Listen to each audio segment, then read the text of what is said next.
Hello? Hello, Jughead. This is Archie. Come over right away. It's a matter of life or death. Oh, relax, Archie. Attention, all true believers. Marvel Comics is on the air.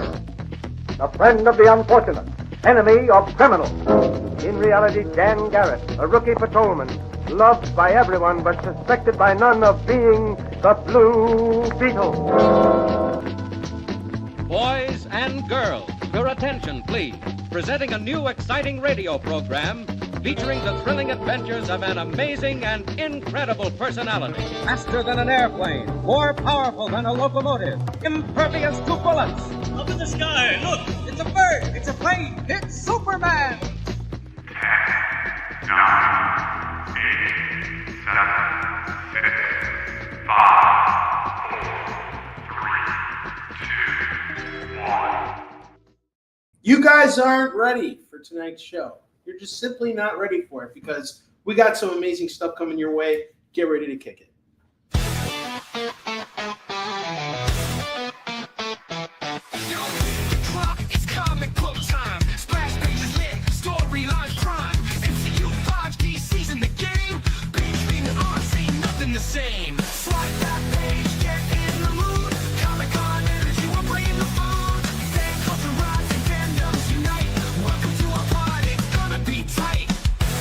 You're watching Kickin It With Onrie, the live shopping show. What is up, everybody? Welcome back to Kickin It With Onrie, the live shopping show. I'm your host, Onrie Kompan, and tonight with me, we have an honored guest. Please welcome Fabrice Sapolsky. Yay. Come on, where's the... So we got Fabrice here tonight. Fabrice, how you doing, man? I'm okay. I'm good. I'm good. Okay, so for those of us who don't know who you are, tell us who you are and what you do. I am a French person. And a good cook, might I add. Yes. No, I mean, seriously, yes, I'm a French person, but I am a comic book professional. I've been in the business since 1998. Some of you were not even born. And I've been making comics and graphic novels, first as a freelancer for Marvel, Image, Dynamite. Then I worked as an editor for Humanoids and Heavy Metal.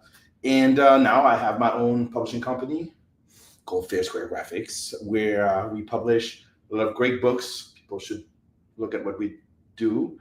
And we have currently a Kickstarter. Maybe we could talk about it later. Actually, we absolutely must talk about your Kickstarter campaign. Right. And feel free to take the ground, man.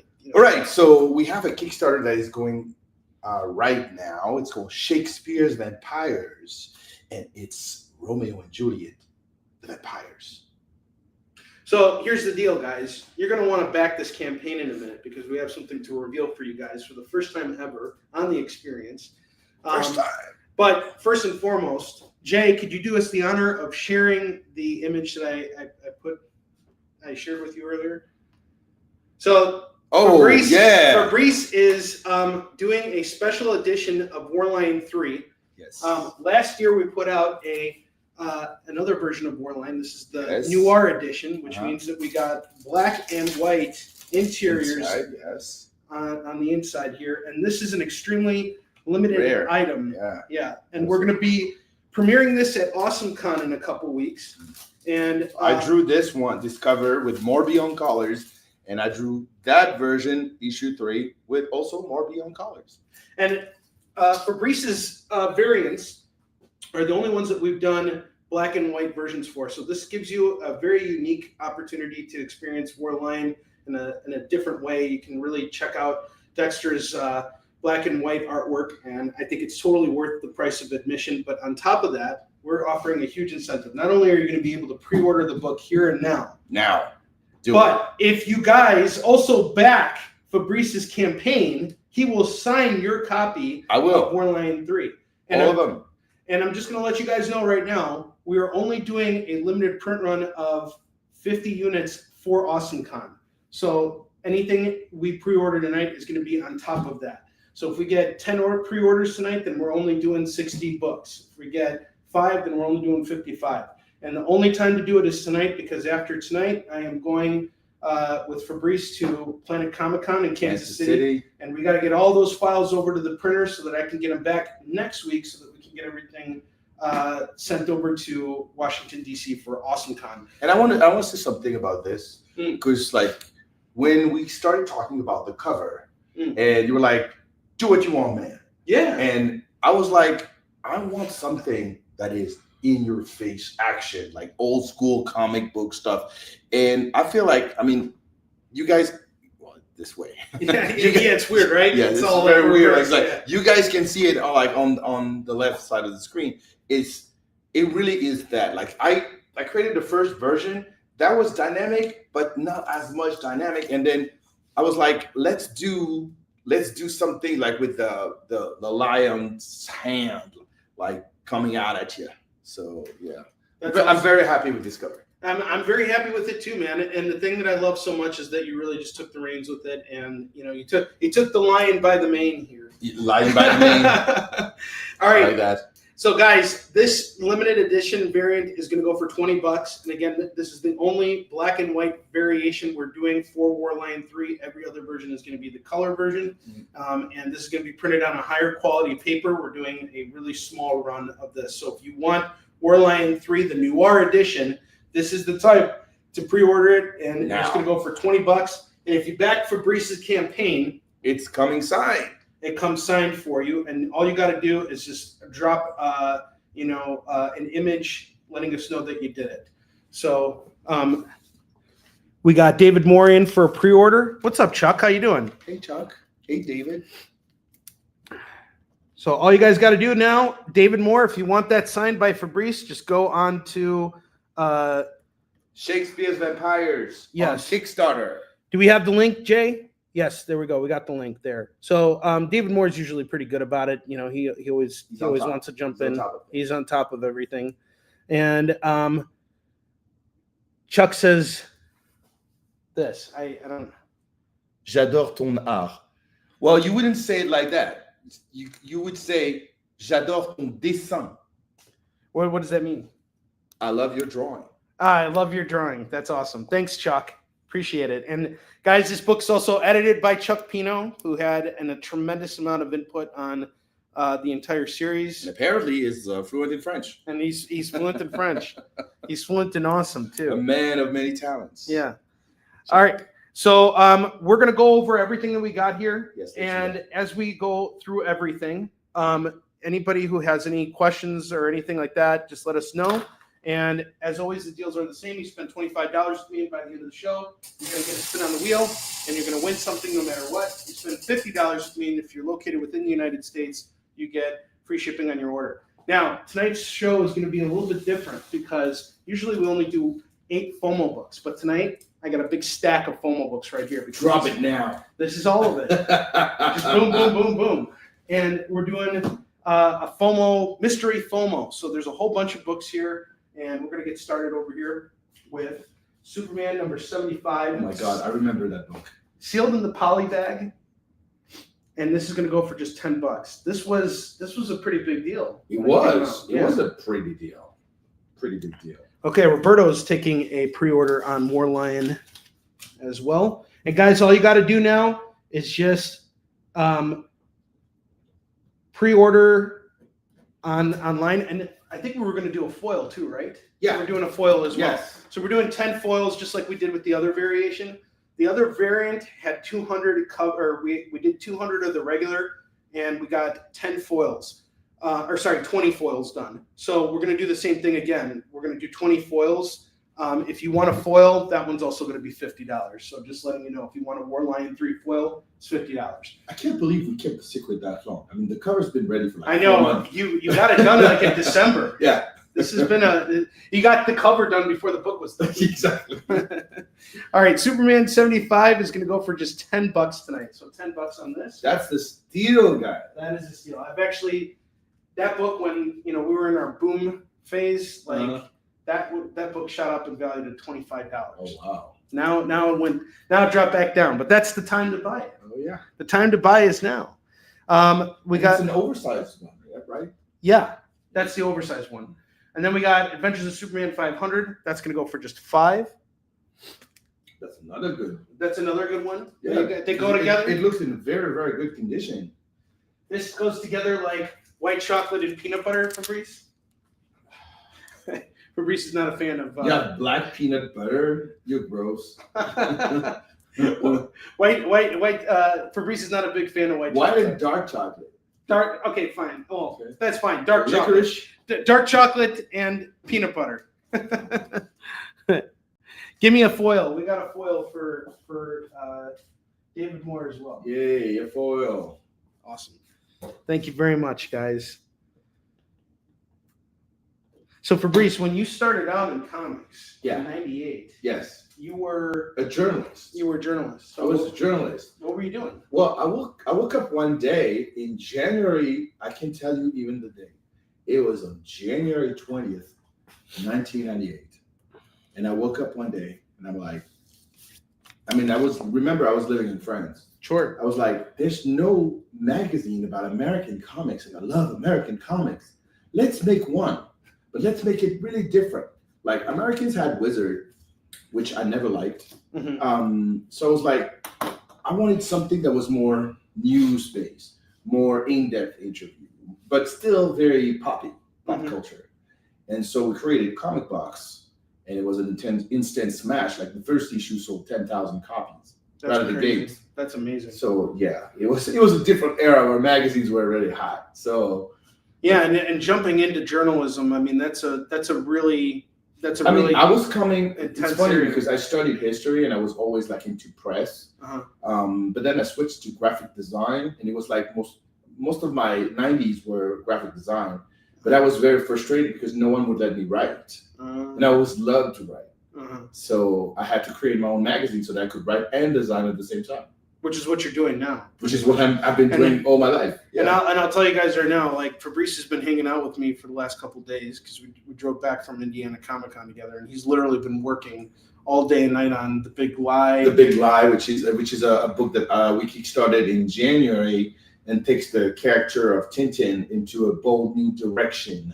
Yes, and guys, I've seen some of the artwork in this book. It is amazing. You guys are in for such a treat. It is. Yes. It is going to be fantastic. There's nothing like this. Yeah, you look like nothing you've seen before. This is going to be great.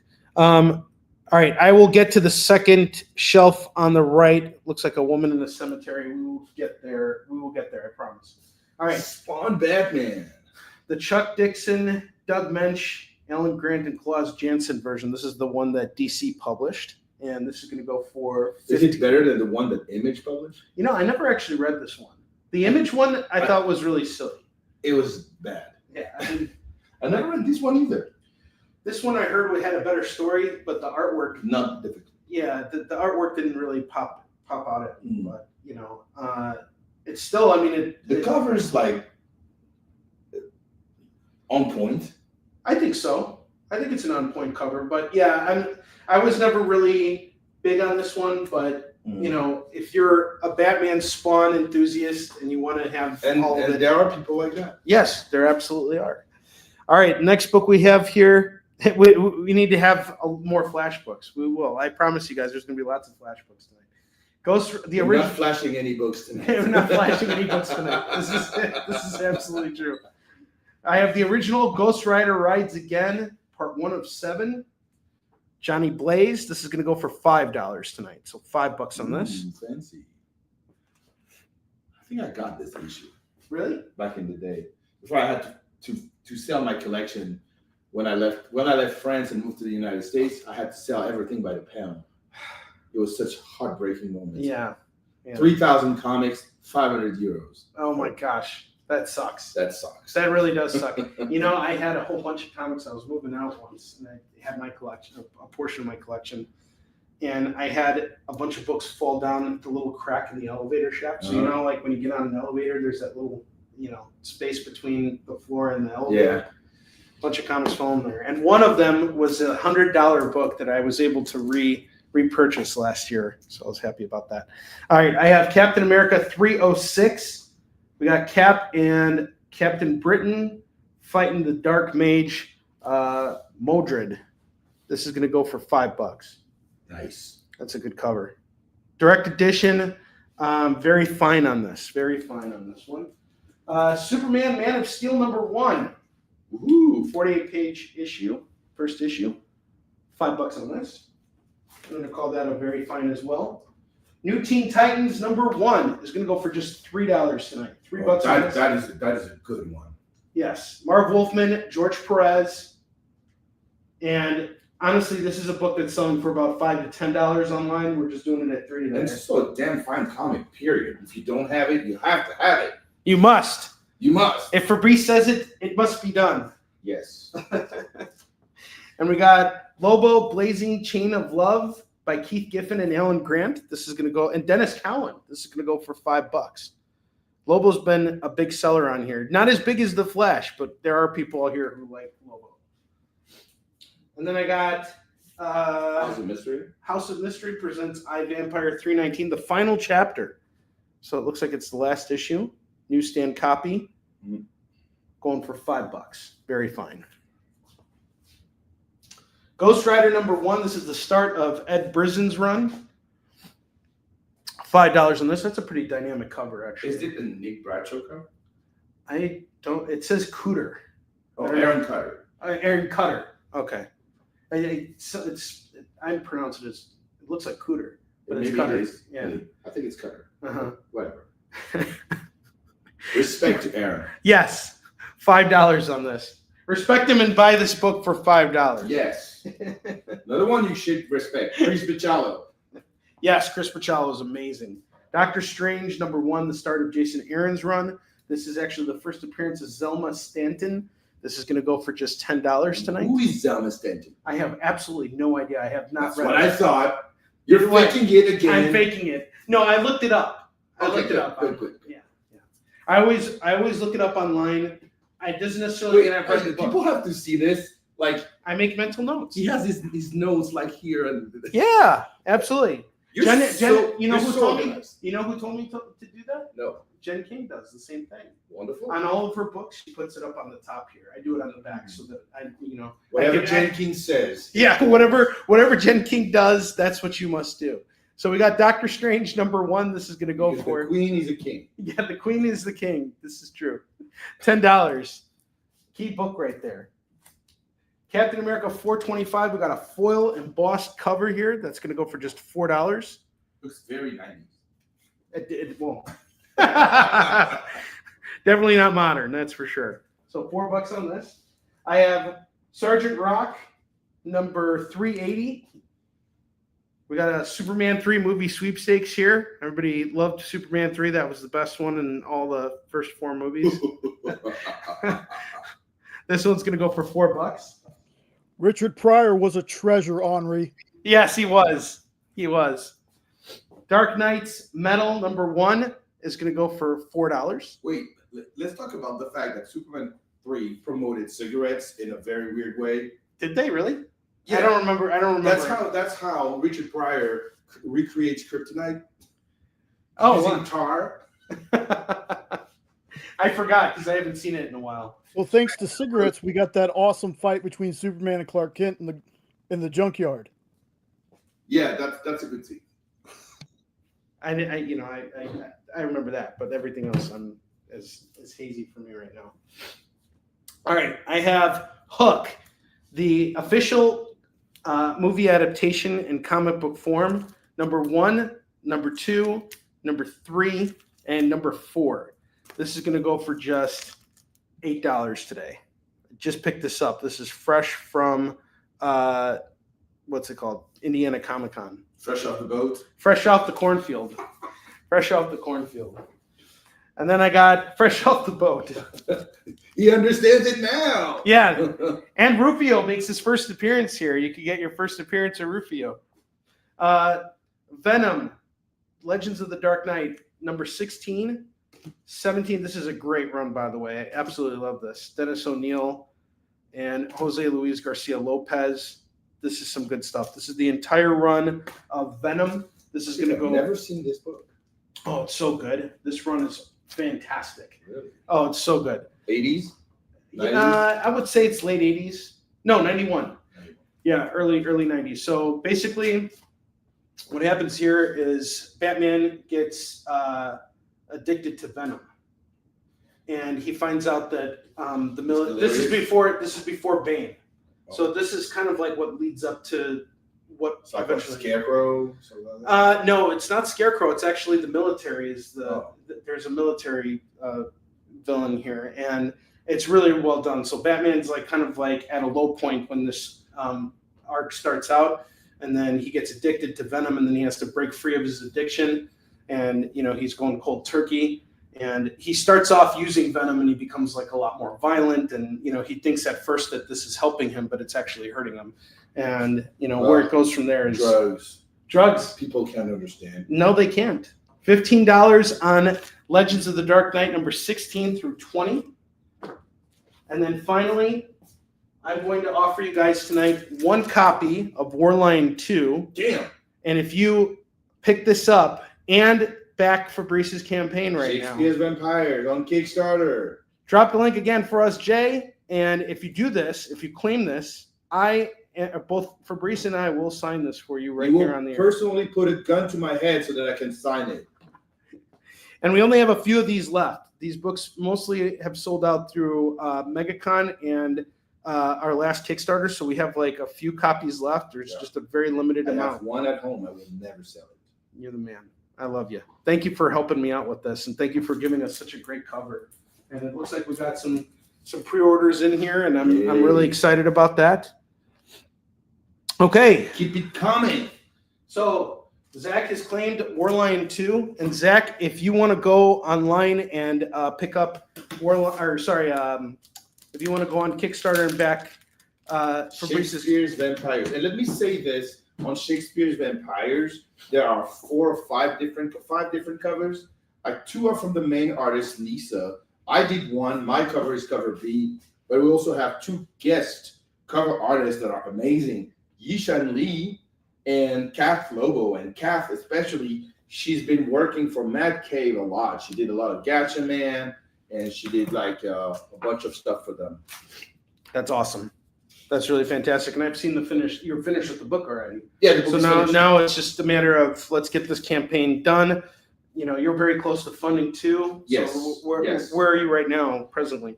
82%. Wow. Okay. So he's right at the cusp, guys. And you said you mentioned earlier today you're 2/3 of the way through the campaign. Yeah, we have 10 days left. Yeah. So you have 10 days left. And as always, when it comes to campaigns, there's the initial goal, and then there's the stretch goal. The stretch goal. So what are you hoping for here? We got 10 days left. What do you want to see? I hope to get as close as I can to 10K, because this is actually like, it's funny, we don't never talk about this, but when creators are setting a goal, come on here so everybody can see you. Right. So when creators are setting a goal for Kickstarter, they usually lower the goal so that they can make it, because Kickstarter, as people might know, is all or nothing. So if you don't get it, and if you're a little bit too ambitious with your goal, you might never reach it. So that the book exists and you're not frustrated and your fans are not frustrated, then you lower your goal in order to achieve the goal, and then hope to get to your budget with the stretch goals. And that's exactly what I did here. It's not the first time that I'm doing that. I've done that many times. So the actual budget is $10,000, but the goal is $5,000. So when we get to $5,000, it's great because the book can be made, but we're not quite at the budget. That means that we don't have enough to pay for the creators. We don't have to pay enough to pay for it. I mean, over time, we might have that. And it's more comfortable if we're in a position where we get to 10K, we can pay everybody, and then whatever comes on top from the sales at conventions or in stores. But in this case, in the case of Shakespeare's Vampires, the book is not programmed to be in stores because our distributor is in bankruptcy. So if you heard, guys, but Diamond is in bankruptcy. We'll actually know on Friday. What the fate of the company will be. Absolutely, yes. And you're dealing with a lot right now, and honestly, I have to say, I'm truly inspired by the way you've been managing everything, because it's such a huge undertaking, and then to force yourself to keep working regardless under these situations. Because I know personally, like I'm very, I want to say, methodical when it comes to my approach to being creative. So there are times when I'm ready to sit down and do it because I'm in the mood, and then there are other times where I'm like, okay, it doesn't matter anymore. I got to do that. For you, it's like that every day. That you just have to force yourself, and it doesn't matter if the walls behind you are falling, around you are falling Still apart. creating. Yeah, Still creating. And it was something you said to me when we were driving back to the airport from Emerald City Comic Con. You said, either it works or it works. It works or it works. Yeah. There's no plan B. And it's funny because on May 27th, I'm going to celebrate my 10th anniversary moving to America. Mm-hmm. And when I left with $500, 4 pieces of luggage, and no plan B. And 10 years later, it is hard. It's really hard, especially right now. But I'm still standing. And you have to give it to the fact that it's hard work, it's resilience, and it's showing people that you care about them and you allow them to care about you too. So it's really like it goes both ways. And in many ways, I've built relationships with creators, with fans, with promoters, with stores. And this is what's the drive. This is what the motivation is. So no, that's fantastic, and I appreciate you coming on here and sharing this with us. And we're going to take a short commercial break right now because it's about that time, and then after that, we're going to go through that pile. Yeah, go through all of the piles. We're going to start building out racks with $2 comics, and then at the top of the hour, we're going to do mystery FOMO. We got a big stack here, which is probably going to be a double rack full of FOMO books. So stick around.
Order Battle Quest comics at your local comic shop today.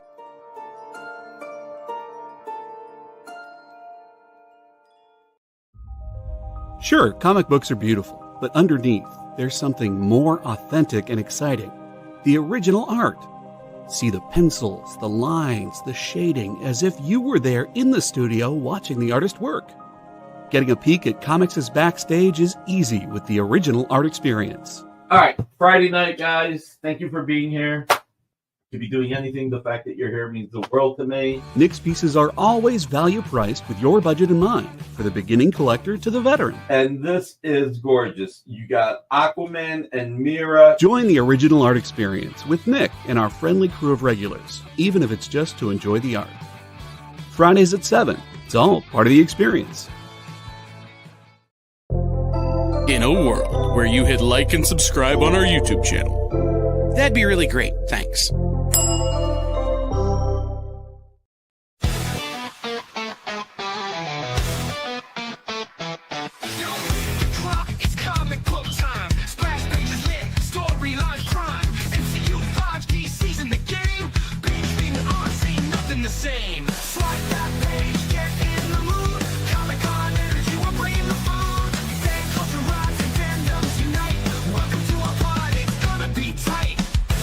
You're watching Kickin It With Onrie, the live shopping show.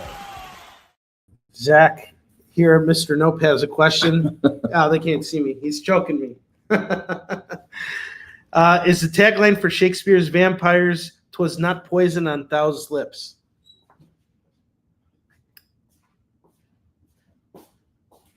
That's what Zach said. Well, there's something like close to that in the little reel. Ah, okay. All right, so you got to watch the video, guys. All right, so we're doing $2 comics now. $2? $2 comics. That's cheap the stuff. steal. That's the steal. Oh my God, I remember that issue. That's Jim Lee, right? Yes, it is. Brandon Choi and Jim Lee and Scott Williams. Heroes Reborn. Is this where? Now, this was around the time that you started working in comics. Okay, 96. So a couple years before. Heroes Reborn. Yeah. So the Heroes Reborn stuff, is that when Jim Lee and Scott Williams started working together? Yeah. Okay.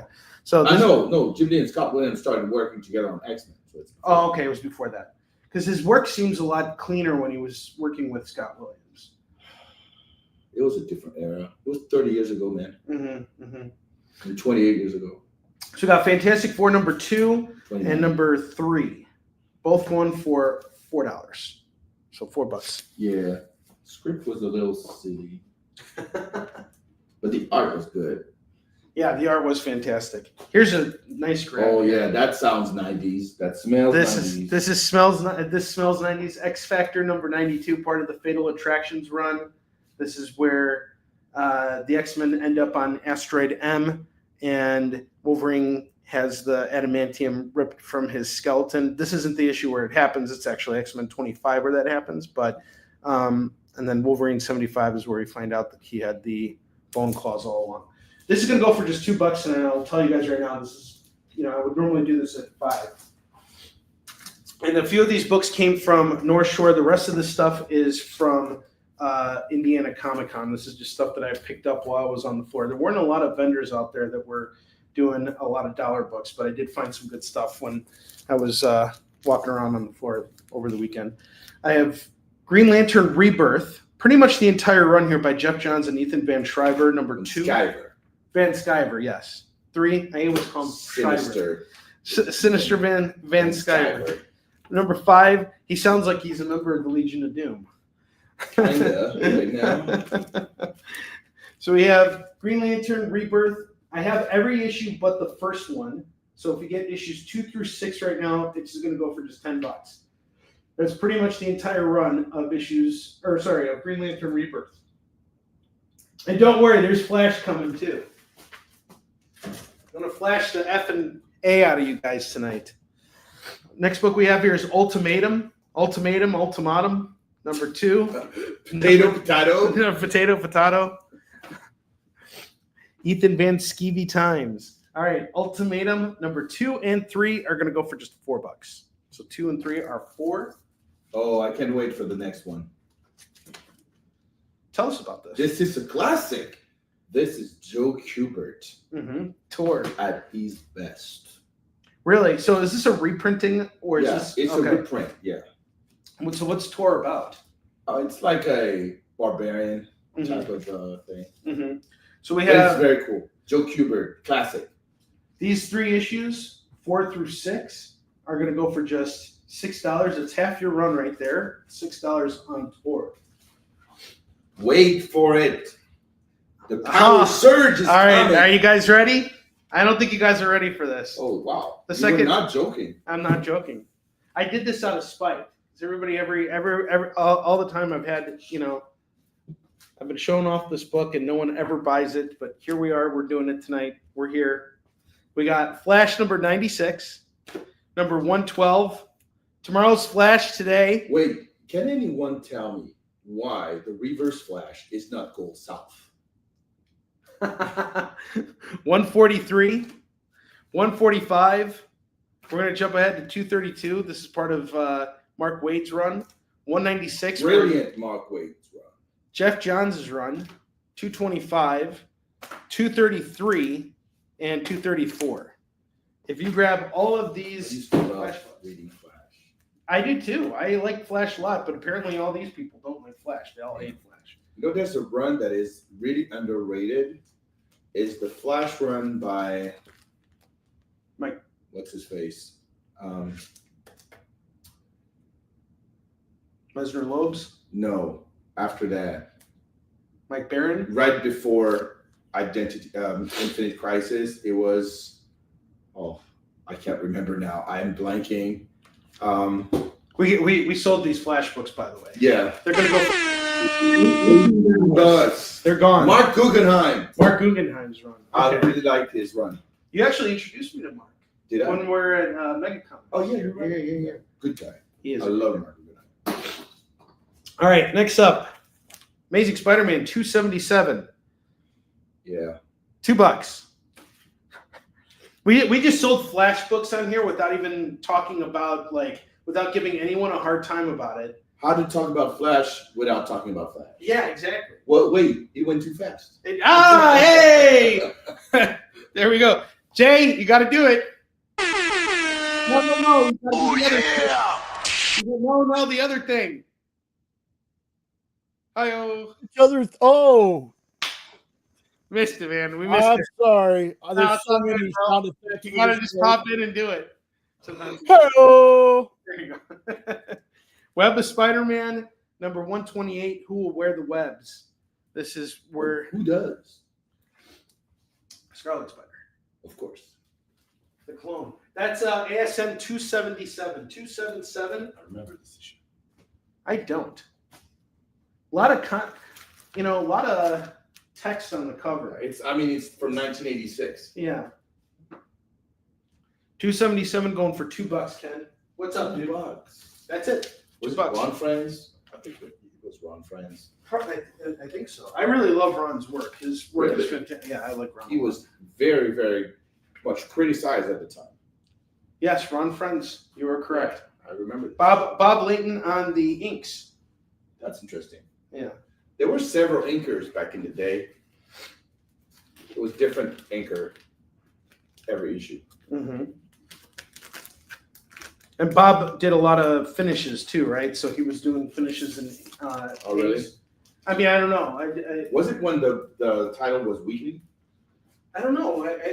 No, I don't know. I don't think so. I don't think this was the weekly. No, weekly was in '88, I think. All right, I have Hulk 2099 number 4. Oof. Going for $2. Oof.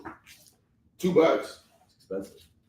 For Hulk 2099? Yeah.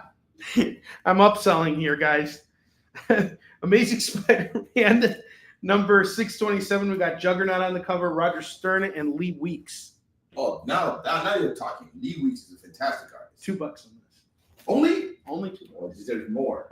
Deserves more. Who makes those prices here? Hey, I'm the guy who does the pricing here. Damn it. If you got a problem, you got to talk to the Silencer. Silencer number 10. Foil cover. Yeah, this could be a FOMO book, but I'm going to just do it for $2. Wait, is it like from the Rebirth titles? No, it's DC Universe. I think that was when they did the. It was after Rebirth. Yeah, when they did characters that no one cared about and no one remembers. Yeah, I guess. Yeah, the new age of heroes. I remember that. And it tied into Dark Knight's Metal. I didn't read any of this stuff, in all honesty. Silencer was also part of the Longbow Hunters, the Green Arrow story. Mm. I mean, when you have a title like Silencer, no wonder no one's talking about it. Hello. Hey, Jade. There you go. All right. I got X-Men, The Clandestine, number 1 of 2. And number that's 2 brilliant. of 2. Who did this? Alan Davis. Oh, Alan Davis. Writing and art? Writing and art. This is going to go for just $4 right now. Got the whole run right here. $4 on X-Men. Brilliant miniseries. And The Clandestine, number 1 of 2 and number 2 of 2.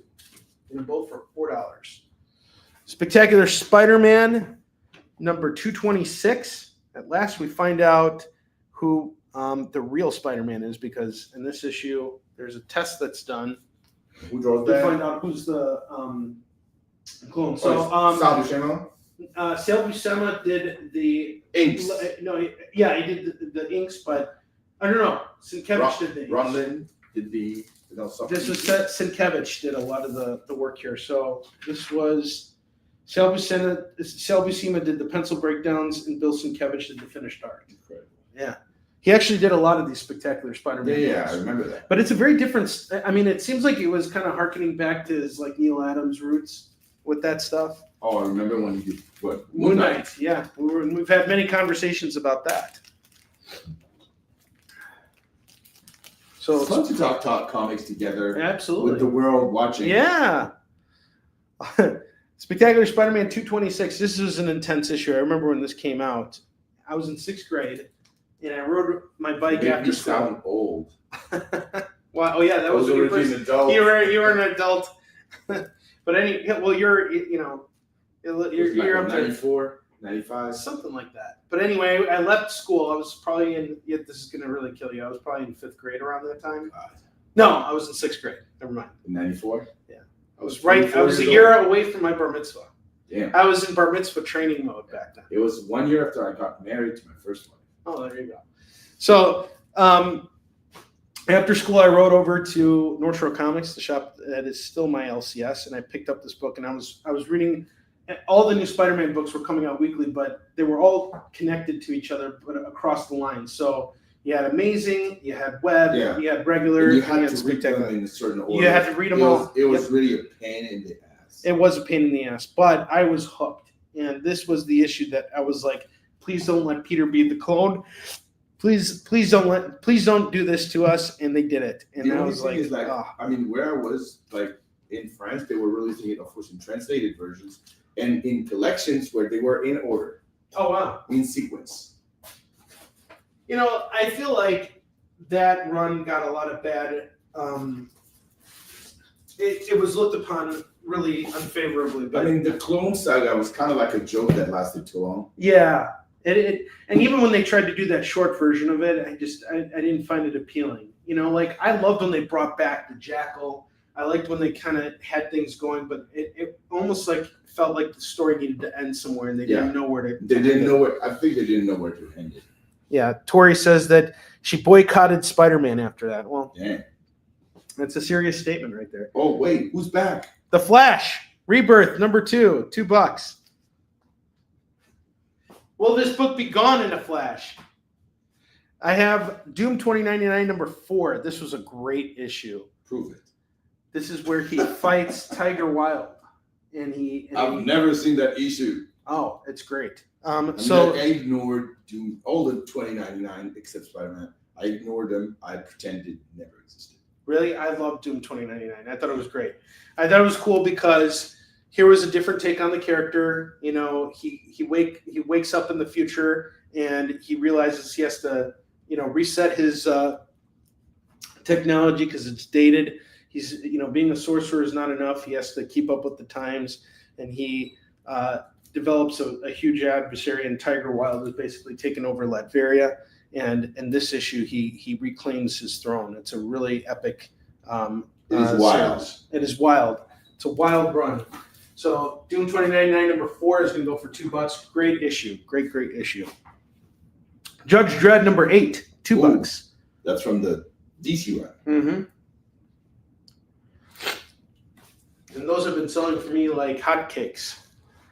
Not as good as Flash books, but I have The Goon #136. Brilliant art by Eric Powell. $2. That is a really cool cover, by the way. $2 on The Goon.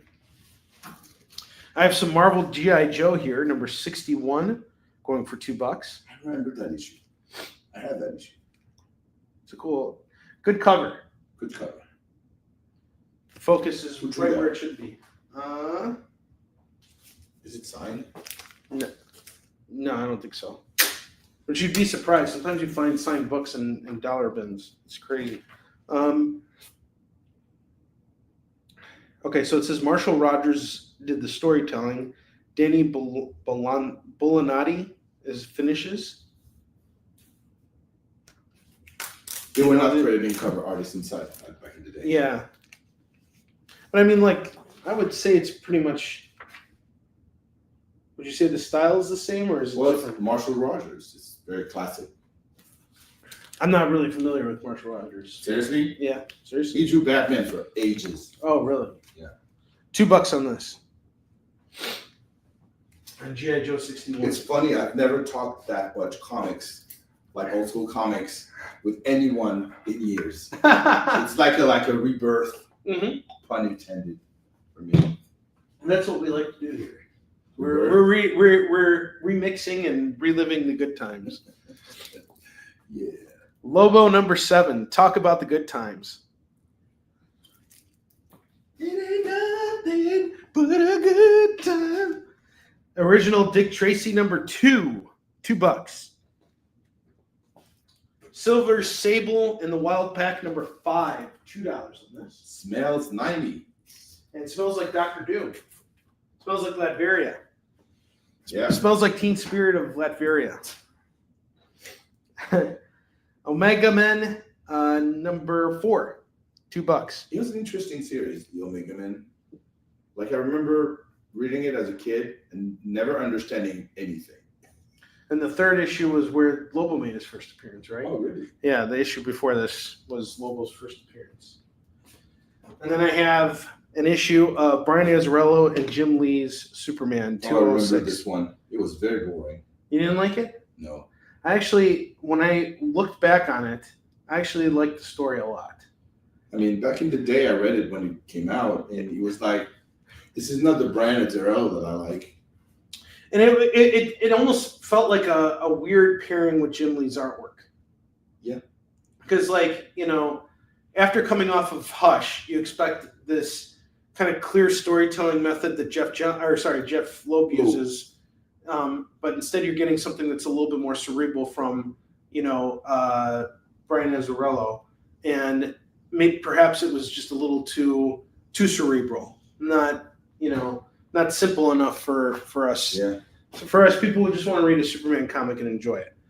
I have War Machine number 5. That issue is a disgrace. Really? You didn't like it? No. I like the cover. That whole series. We talked about War Machine. Yeah, you're not a big fan of War Machine. No, I'm not a big fan of War Machine. And you can tell us why. Tell us why you're not a fan of War Machine. Well, because, I mean, Tony Stark is an Avenger. He's protecting people. He tries to, like, limit weapons, and they create a war machine. Makes no sense. Yeah. If he's a guy, especially, and that was actually a good point because I just finished reading Armor Wars, and in Armor Wars, Iron Man was trying to stop other people from using his armor. So the fact that he created a, you know, War machine this kind of goes against that. So I get it. I have some Zorro. You don't eat Zorro, do you? I don't eat Zorro for breakfast. You don't eat Zorro for breakfast? Is that a good thing or a bad thing? I don't know. You don't know. It just Who did depends. that? Like, I don't know. The publisher. Oh, it's It's Marvel. Yeah, Marvel. I didn't even remember that Marvel published a Zorro. Yeah, I came across this and I was like, this is worth picking up. Very classic style. Ted Albin and Greg Klein are the story guys, plotters. Script is by Ian Rimmer, art by Mario Capaldi. None of these people are really famous. I thought you were going to say none of these people are real. Probably real. They're all pen names. Yeah. It was all somebody else. Zorro number 2, number 4, number 5, and number 12. We're going to do all of this at just $8 tonight. $8 on the Zorros. And I have the Ultimates 2, number 1. That's going to go for $2. Great issue. Yes, it is. That was a great series. And again, I will say we probably would not have the Avengers movies that we have if it wasn't for this series. Absolutely. And Brian Hitch's art is just Absolutely. Absolutely. Without question. We had a great conversation about Brian Hitch over the weekend and the stuff that they were doing over at you want me to Vertical. tell you a story about this? Please, by all means, share. So I remember visiting the Marvel offices in 2000. And at the time, the editor of the Ultimates line was Excel Alonso. And on his desk, he had a giant 11 by 17 piece of art by Brian Hitch. And I said, what's that? And he said, like, that's a page that was never used. I said, you're never going to use it? Well, it came too late. We had to cut the issue. But believe me, we paid Brian for this. We're going to use it. I never saw it. They probably forgot. You know, or it may have gotten reprinted somewhere, you know, like sometimes that happens too. Or maybe they took it. Someone took it and brought it home, framed it. I don't know. Yeah. You know, it's interesting. I remember coming across a Twitter post once that Brian Hitch actually said that he had imposter syndrome. I'm like, how can a dude like that, who's such a legend, have imposter syndrome? I don't know. You know, he has just done so much incredible work. Oh, yeah. Such an incredible body of work. Metamorpho number 2. Now, Metamorpho, this is an interesting character. He's Really well cast, I think. Did you ever watch Barry? The show Barry on HBO?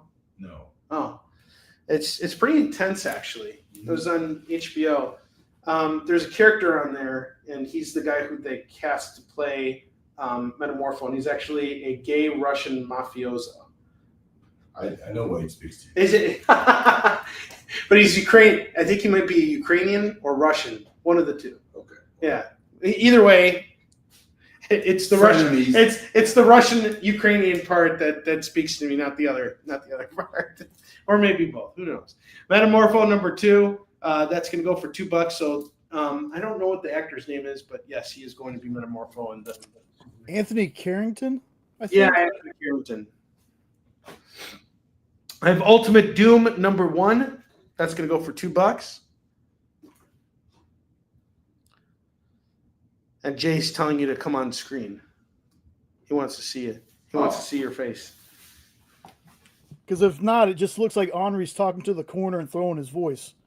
I'm throwing my voice around. Well, I suddenly developed a French accent. It's like those late night shows when you have a voice coming from outside, like behind the camera. I need a desk, and I need Yeah, we should have a desk. A chair. We should be seated. It's not comfortable. We can't look at the camera. And someone should give you a bottle of water. I don't exactly. I don't have. Where's my water? I don't have any water. Where's service here? Ultimate Doom number 1 is going to go for $2. I'm gonna make the presentations here. Yes. All right. I'm just going to hand them off. You could be the Vanna White tonight. I can be the pinup. Yeah, the pinup queen. Where do I put it here?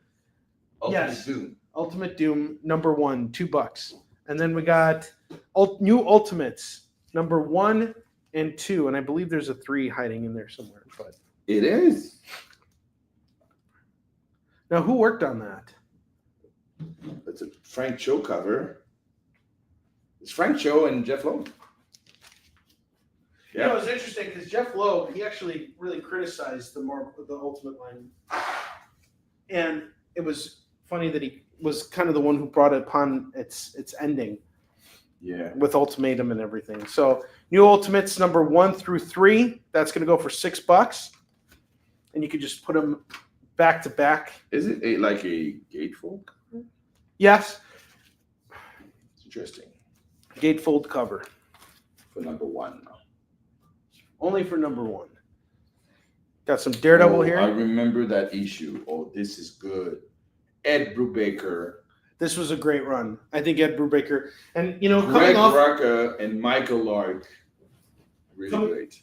Coming off of Brian Michael Bendis' legendary run with Alex Maleev, and then picking up where Ed and that transition was brilliant. It was brilliant. Flawless. It was a flawless transition. Yeah. That is Daredevil 20. Yeah. I mean, that was 25, 26, 26. Yeah, I mean, that whole entire run was great, and it started with the Marvel Knights run.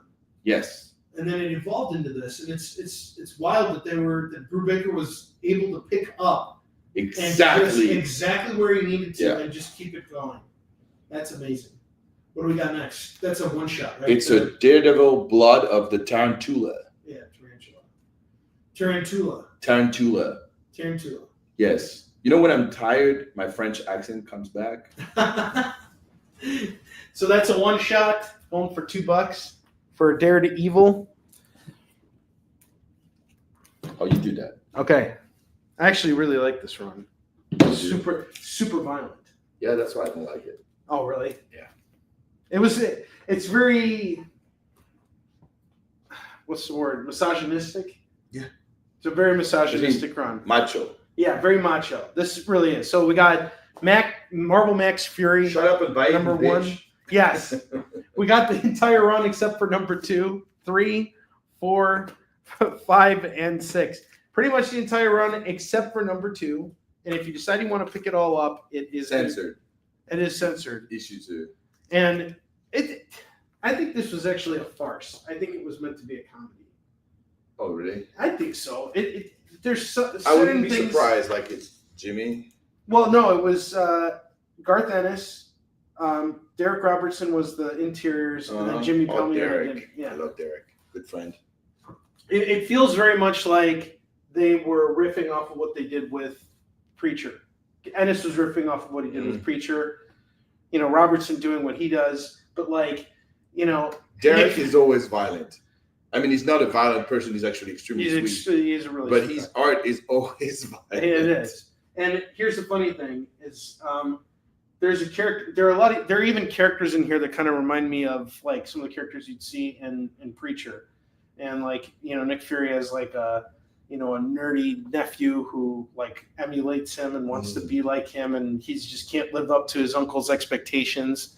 And then, Fury's out in, in the civil world, and he's just not doing well in it, and he has to be back in the battlefield because that's where he truly feels alive. And even the enemy in this is just like an even more machismo version of him. I actually think this was intentionally meant to be satirical. The way I read it, I have to say, it has a beautiful cover. It's probably Bill Sienkiewicz. Yeah, it looks like Sienkiewicz. That definitely looks like Sienkiewicz on the covers here. Very exaggerated covers here. Like this screams Sienkiewicz. It's not a cover. It's just snow. Well, it's snow in a silhouette. 10 minutes to draw this. Yeah, 10 minutes to draw. 10 minutes to draw for the price of a regular cover. Exactly. All right, next up, I have a whole ton of Kevin Smith Green Arrow here. It was actually a wonderful run. I remember reading it. That was a great run. It was a great run with Phil Hester. Phil Hester, great guy, by the way, Phil Hester. Yes, really fantastic guy. And this is pretty much the entire run except for issues 1, 2, and 3. So I have 4, 5, 6, 7, 8, 9. We got 10, 11, 12, 13, 14, and this is the final issue of Kevin Smith's run on Green Arrow 15. And we are going to do the entire. Last year for 15 issues. It was pretty consistent. Yeah. 10, 12. We got 12 books here. I'll do them all at 20. Here, and I'll tell you, I bought all these books. That's a good deal. It is a good deal because I just built this entire run for myself. It's really good. And I spent like maybe $3 or $4 per book. So I'm actually doing, there's 12 books there. That would be $24. So it's buy 10, get 2 free.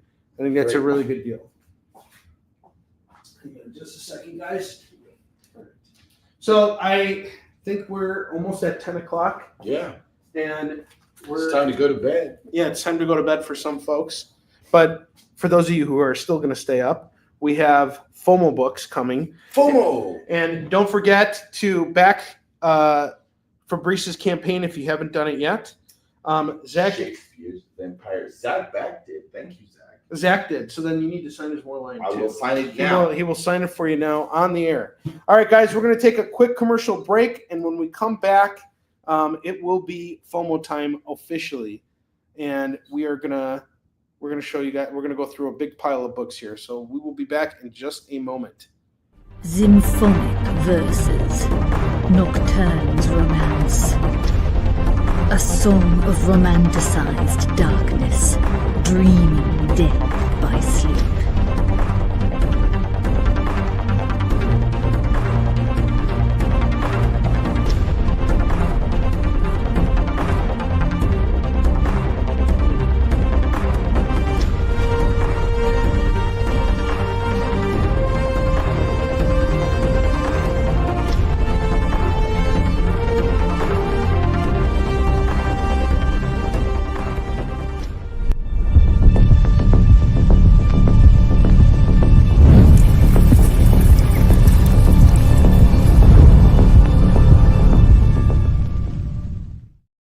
According to a statistic that I just made up, people spend 4 hours a day changing the television channel. People who watch The Experience don't do that. Save yourself a ton of time by tuning into The Experience and enjoying our new original programming 7 days a week. And then tell your friends. Think about the money they could save on batteries in the remote alone just by tuning into The Experience. Find out more by scanning the QR code below.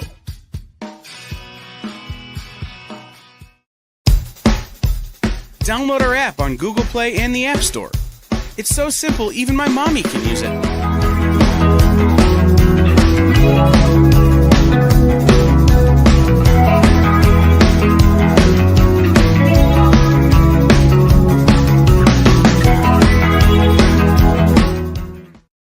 Imagine being at a convention and going to an interview panel that's just for you.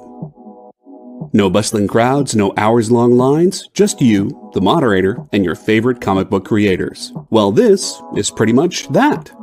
Miss Jen sits down every week with 2 comic book creators for a live stream interview about their latest work, and you can ask them whatever you want. It's Talking Shop, Mondays at 5 Eastern on The Experience, Comic Culture and Sales. Twitch, it's not just what happens when you have too many energy drinks anymore. Check out our content over there, too.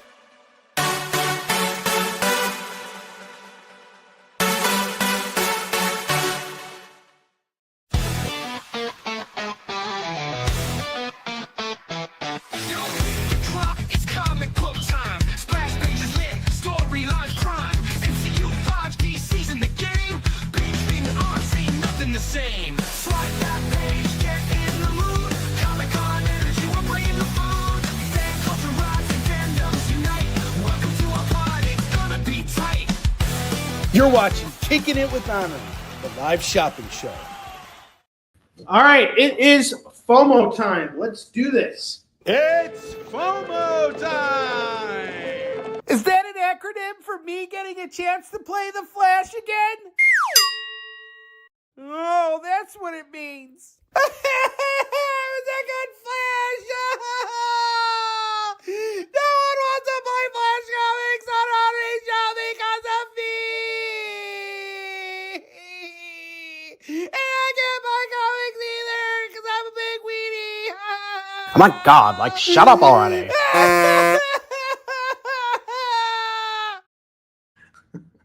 All right, Fabrice has signed Zach's copy of Warline 2, the Noir edition. Zach, thank you again for not only picking up Warline 2, but for also backing Fabrice's campaign.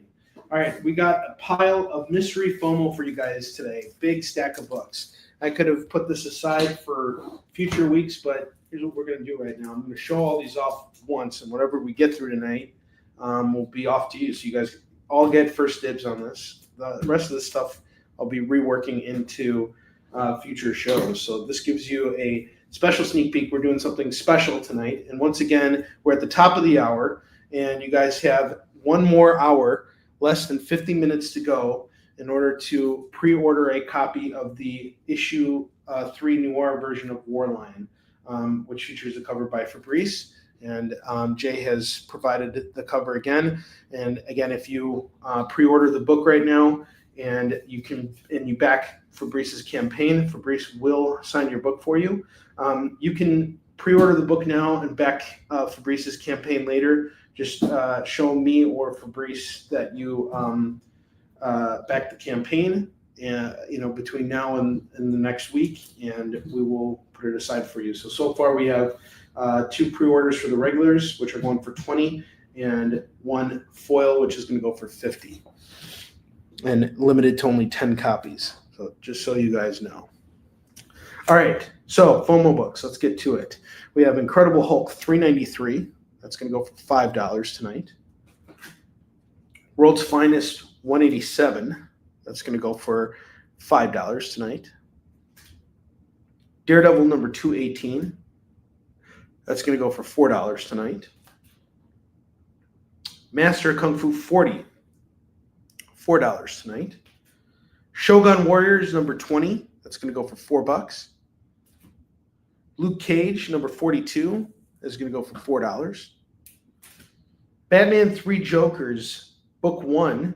This is we got a Jason Fabok cover here. That's going to go for $5. Okay. So Zach is going to get a Warline 3 as well. I'm going to make a note of that right now. So we got 3 Warline 3s. That's beautiful. Thank you. I have Iron Man and Hellcat Annual. This is going to go for $4. Thanos Death Notes number 1 is going to go for $4. I have this variant edition of Black Panther number 1. This is Legacy number 173. That's going to go for $4. Okay. Chris Nash is taking Joker off my hands. Joker. 3 Jokers is great. Okay. Chris Nash.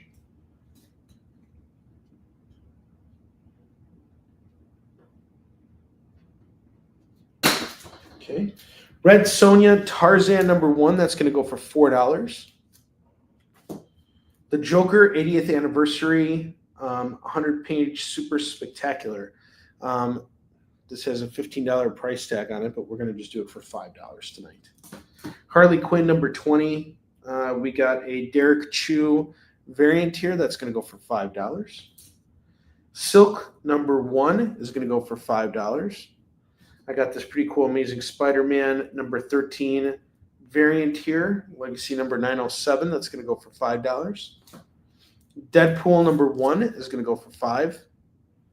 Miss Marvel #7 is going to go for $5. Defenders #47. That's going to go for $5. A-Team #3. That's going to go for $5 as well. Flight of the Redbird. I pity the fool who falls asleep in the parachute. $5. Carnage #1. $5 on this. Got brown limb cover here. Marvel Team Up featuring Spider-Man and Moon Knight #144. That's going to go for $5. Kiss Vampirella #4. We got a cosplay cover here.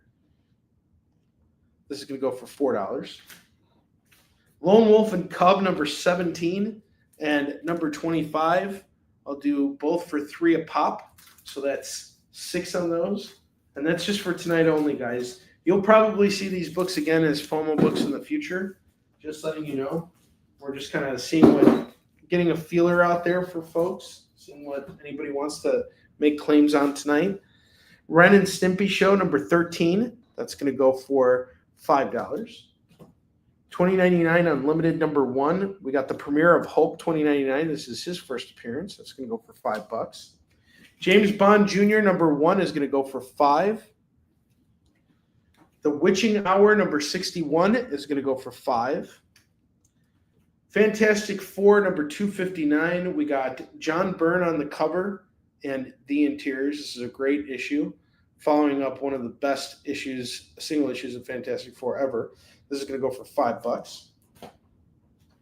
What If the Scarlet Spider Killed Spider-Man #86. That's going to go for $3. An American Tale, Five Goes West #1. That's going to go for $3. And then I have Joker #3, and that's going to go for $3.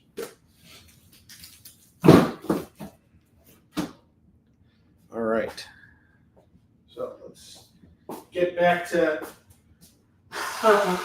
slinging some books here. So I still got a whole bunch of stuff to go through here from everything I picked up from Indiana Comic Con. Chris Nash, there's some stuff here that I think you're going to like. Okay, American Tail is off to Zach and 3. Zach, you're a rock star tonight, buddy. Definitely unlocked free shipping. Thank you. Okay. Let's see what else we got here. All right, I have Bullwinkle Moose of the Year #3 going for $2. The Ultimates 3 issue 2 is going to go for $2.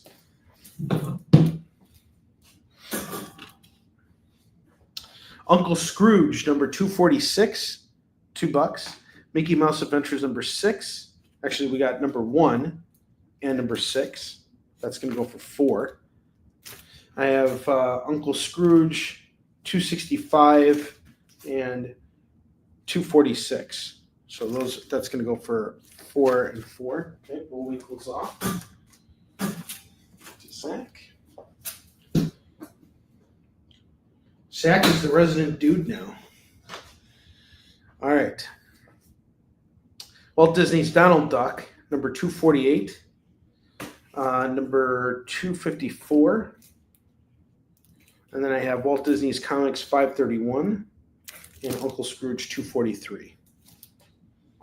If you get the Uncle Scrooge's at 6, the Mickey Mouse Adventures is 4, Walt Disney Comics 531 is 2, and then I have the Donald Duck 248 and 254 going for $4.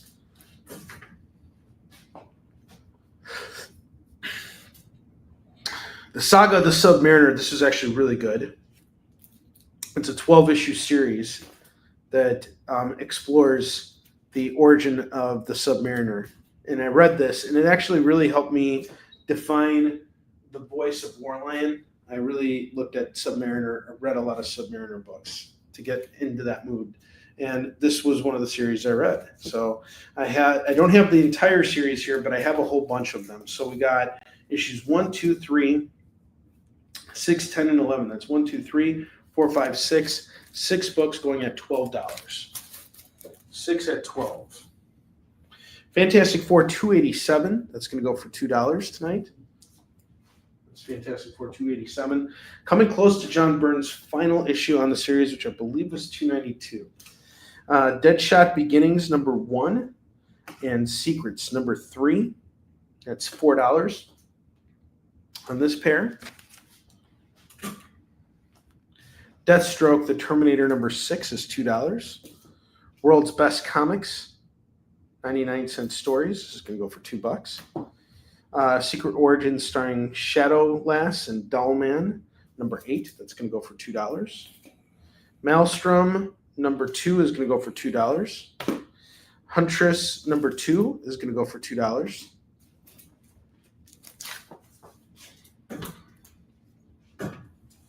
All right.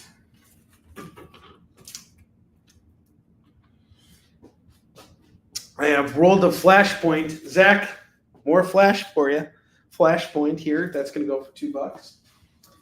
I have Camelot 3000. I'm actually thinking about trying to secure the entire run of this. I came across it. I might put this off to the side for myself.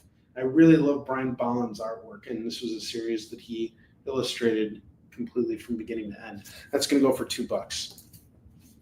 Yogi Bear number 4 is going to go for $2. All right, Zach calls Flashpoint. Zach, you've turned the Flash into a bestseller on Kickin' It.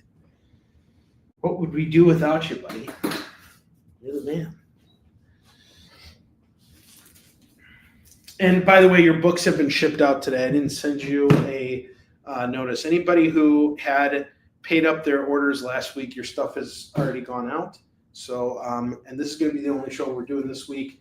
I don't even know what next week is going to look like yet. Honestly, this has been a pretty tough week for me. Getting back from Indiana Comic-Con, I got sick a little bit. I don't know if you guys can tell in my voice, but trying to hold it together as best as I can.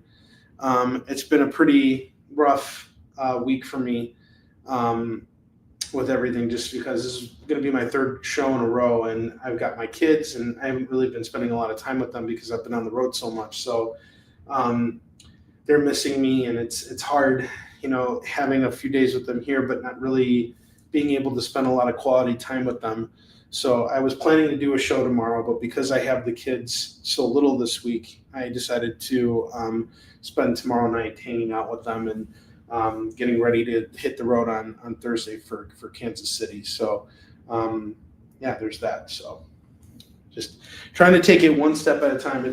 March is one of my busiest months because it's just like one convention after another. And thank God it's not like that every month, but it's like literally I have 5 shows in a row essentially. So like Emerald City, Indiana, Planet Comic-Con, and then I have a bye week, which is next week, but next week's going to be super busy for me because I got a lot of stuff coming in. I'm moving all my warehouse inventory into my house. So it's a lot of things happening at once. And after that happens, I have to kind of sort through it all because it's all going to be in my house at once. So my week is going to be pretty busy. So I'll try and do 3 shows next week. I'll definitely be back on the Experience next week for sure. And we'll start there. I don't know what else is going to happen, but we're going to take it one day at a time. All right, I have The Great American Western, number 1. That's going to go for $2. I have more Fantastic Four here, number 392. That's going to go for $2. So 287 to 392. A little bit of a jump. I have True Believers, Cable and the New Mutants. First appearance of Cable. It's $2.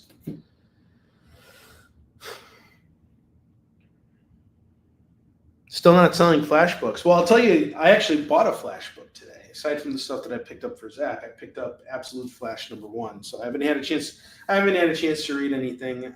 I'm very behind on everything right now. I'm just trying to keep my head above water right now. These next 3 weeks are going to be very busy for me, and I'm looking forward to them finally ending so that the tides ebb and I can kind of catch my breath and, recalibrate, as they say. And then you guys are going to get so much of me, you won't know what to do with me. I got Doc Savage by Dennis O'Neil, and it looks like the Kubert brothers, Andy and Adam. Number 2 and number 3. That's going to go for $4. The Joker and Aquaman, Legends of the DC Universe, number 26 is $2. Ghost Rider number 7 is $2. And then I have Silver Surfer Annual number 3. That's going to go for $2. And this last convention was tough. I mean, I had a lot of things happen. There were a lot of things that were happening internally, personally.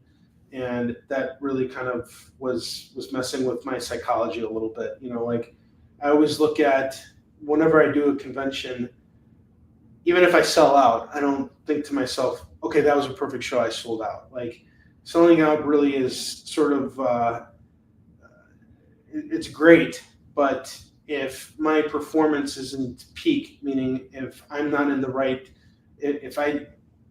there's always something to improve, right? Like you look at a basketball team when they win a game, like the Bulls, they would win games. They would still study their wins and their losses because, and they would study, even in their wins, they would look at what could have been done better. Where did they make mistakes? And I'll tell you guys straight up, like one of the things I definitely did at this show was I lost patience with the crowd because, the thing I've noticed in the last couple of shows I've been doing is cons are now becoming so packed, and there's actually articles about this, that they're becoming more like fairs as opposed to actual comic conventions. And, there's a really small percentage of people that are actually there to buy comics, particularly independent comics. So, to stand out there and to deal with people all day as they're kind of like trudging through hordes of people and, getting, passive sales, it's kind of like what I'm used to. But the objective, of course, is for it not to be a passive sale, but the beginning of a relationship. And, that's always something that I'm struggling to achieve. And there are times where I'll meet somebody and they'll buy something, but it'll have been a while since I sold something. And so I will lose my patience and go. And you're going to head off the bed. You want to say goodnight to everybody? I'm going to bail. Yeah. Thanks for coming on, man. Go get some rest. I'm going to get some rest. I'm still on East Coast. Yes. He's going to be up at like 6 a.m. making coffee for us. So. Exactly. Yeah. But thanks, everybody, for being at the show. Love you. And don't forget to buy the campaign. Absolutely. Have a good night, Fabrice. Good night, everybody. Do you have everything you need, man? No. I mean, I'm taking this because that's all I see. There's 2 more blankets up there, and then use those pillows on the chair, the leather chair that's over there. Just take whatever you need. All right. Yeah. And wait, here, hold on a second. Let me give you something. If you want to use a sheet to cover the couch cushion, you can use this too. There you go. It was good seeing you, Fabrice. We're all a family here, and we're helping each other out. So Fabrice is actually helping tremendously. What was that, Jay? Something I just want to also say, and I want to commend comic book sellers at conventions, man. If folks, if you've never helped somebody load in for a con, it's a tremendous amount of work. It's so much work. It sucks. And it's, these folks are not just selling you books, man. They had to work their asses off putting these booths together, bringing this stuff in. I've been able to help Miss Jen a couple times when she's gone to cons. Dude, I was there for Comic Palooza in 2022. That was a process. Like my load-ins are easy, guys. Like I just throw all my crap in boxes and load it in like one shot, and then set up my banners. I'm ready to go within like an hour. Jen, it's a process. It's like first you got to set up the stands where you're gonna display all your books, like all those racks and everything like that. bring in all the merchandise. It is an affair. Like there were 6 people there, and I think it took us like 5 or 6 hours. Jay, you were there too. We were both working. Yeah, I remember that. So the cons, man. If you're somebody who goes to these cons, make sure you check out these comic folks. It feels like cons are getting to the point now where a lot of people just go for the celebrities and stuff, but really, honestly, check out the actual comics that are there. Well, in all fairness, and this is something that Chuck Pino and I talk about all the time, is no one I've been in this business now for 16 years, going to conventions and selling my books. And I've always been successful. There's not one single convention I did not walk away with a profit from. I've always done well at shows. I mean, the only time I didn't was last year at ALA. But that's not a comic convention. That's an exhibit, and it was a very different thing. It was experimenting. It's like going to Comics Pro for the first time. You don't go to Comics Pro to sell comics. You go there to interact with retailers and to showcase what you got coming up and, hope that they'll order stuff in the Diamond catalog. It's not really an event centered around let's make the sale. Let's get the deal done. So you walk out of there with bundles of cash in your wallet. But, having done this for so long, I was always used to the fact that no one was there for me. No one ever goes to a convention for me, even now. It's not like people come and line up at a convention and say, we're here to, they're holding their $20 bills in their hands and they're like, give us Onrie, It'd be nice to get to that point, but we would. Yeah, you guys would, and that's why I love y'all, but that's not how it works. Like realistically, and it certainly wasn't like that when I first started out. I had to build that, and I still have to build that. And I know people who have been doing this longer than I have, and they still are building it, because the thing is we go to these cons to convert people, right? We're looking to turn that passive person who is there for the celebrities and make it so that they realize that, oh man, I went to this convention to meet, Andy Serkis, and I picked up some comics from this dude who was slinging his books. That is the experience that we're trying to give as independent creators. And it opens up an all new market, and it allows comics to reach people that it may not necessarily reach out to. Fabrice and I, we talk about this a lot. The direct market is really a really small portion of, of how comics are distributed, and it makes up 0.0001% of the sales that I have made over the 16 years that I've been in business.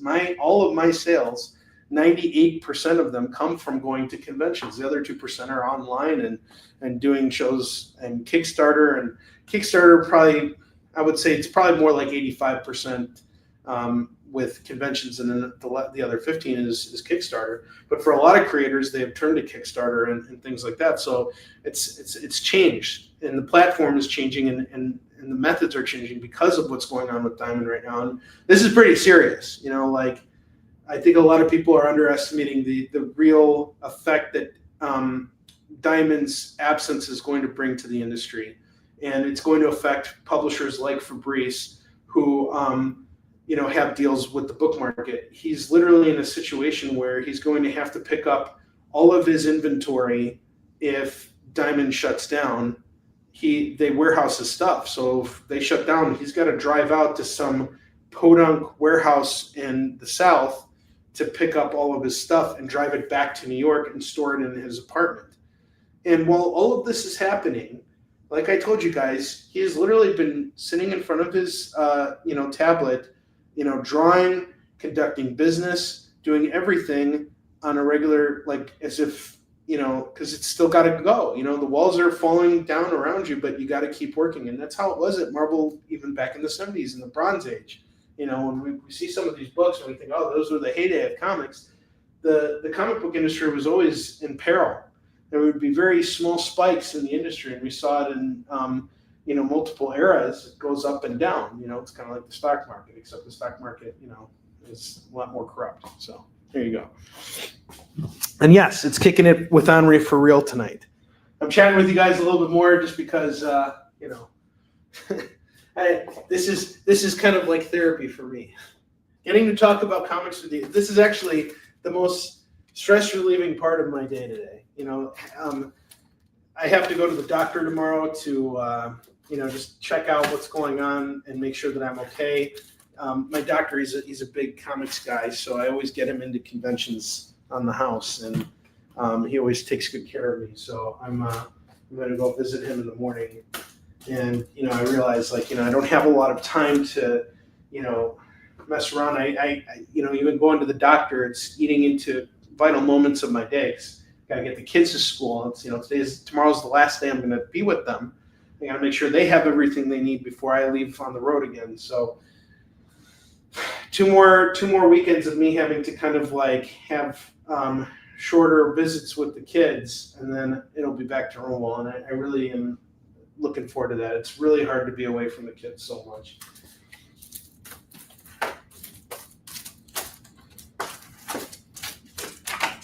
All right, I'm going to go over everything that I showcased earlier because I don't think we got a lot of claims on a lot of these books here. So if anybody's watching right now, here's a second chance for you to claim all the new stuff that I showcased tonight. We added a lot of new stuff, and we still got a whole stack of FOMO books, and only one of them got claimed. And just so you guys know, when it comes to the FOMO books, this is all mystery FOMO. So some of these books, I want to say a lot of these books, are going to be showing up in future shows. By the way, another thing I want to talk about is White Lotus Season 3. That latest episode was a humdinger. Are you watching White Lotus, Jay? No, I need to, though. I hear great things about it. I'm kind of rewatching Reacher. I started Season 1 and kind of fell off. Even though it was great, there was just so many other things to watch. But Reacher is an awesome show, and we just finished Invincible Season 3. And Max just started watching Season 1, so I told him catch up to Season 3, and then we'll watch it together. So good. Yeah, I heard it. I've heard really good things about Season 3. I'm excited. I love Invincible. It's such a good show. It's fantastic. All right, guys, I'm going to go through all of the $2 books that we have on the rack yet again, okay? So we're going to start off with G.I. Joe 61 going for $2. How is this still here? I have no idea. Lobo 7, $2. The original Dick Tracy number 2 is $2. Silver Sable and the Wild Pack number 5 is $2. I have the Goon 136. That's going to go for $2. Judge Dredd number 8 is $2. Doom 2099 number 4 is $2. Flash Rebirth number 2 is $2. I have Spectacular Spider-Man 226 going for $2. X-Men and the Clandestine number 1 of 2 and 2 of 2. Get them both for $4. Alan Davis, Fabrice gives this book his seal of approval, and he doesn't give his seal of approval to everything or to just anything. The Silencer number 10, we got a foil here going for $2. Amazing Spider-Man 627 going for $2. I have Zorro number 2, number 4, number 5, and number 12. We're going to do all of it for just $8 for the Zorros, the Marvel Comics Zorros. War Machine number 5. I actually like this cover. I'm curious to read this. I don't have the same opinion as Fabrice about War Machine. I think he's an awesome character, and I actually really enjoyed picking up all those Iron Man books. Now, the War Machine series picks up after Tony gives War Machine or Rhodey the armor and tells him, you can go do what you need to do with it, which Rhodey didn't really want to do, but that's a whole other thing. Superman 206 is going to go for $2. The Omega Men number 4 is $2. Amazing Spider-Man 277 is going to go for $2. Web of Spider-Man 128 is $2. Hulk 2099 number 4 is $2. Joe Kubert's Tor number 4, 5, and 6 is going to go for $4. $4 on these. Sorry, $6. $6 on these. 3 for $6.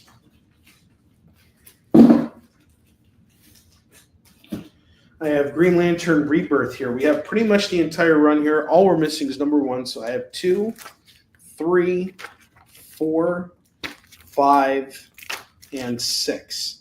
If you decide you want to get them all, it's 2 through 6. It's going to go for $10. $10 tonight on those. Ultimatum number 2 and number 3 is going to go for $4 on this. Fantastic Four by Jim Lee, number 2 and number 3. Scott Williams, really cool artwork. I love this cover here. Has a very Hulk 181 vibe going for it. We got number 2 and 3 going for $4. X Factor 92, part of Fatal Attractions. This is going to go for $2. True Believers and the New Mutants, number 1. We got the first appearance of Cable reprinted here, going for $2. Doc Savage, number 2 and number 3. That's going to go for $4. Legends of the DC Universe, number 26 is $2. Ghost Rider 7 is $2. Silver Surfer Annual, number 3 is $2. The Great American Western, number 1 is $2. Camelot 3000, number 10 is $2. I think I'm going to set that off to the side for me. Yogi Bear, number 4 is $2. And Maelstrom, number 2, $2.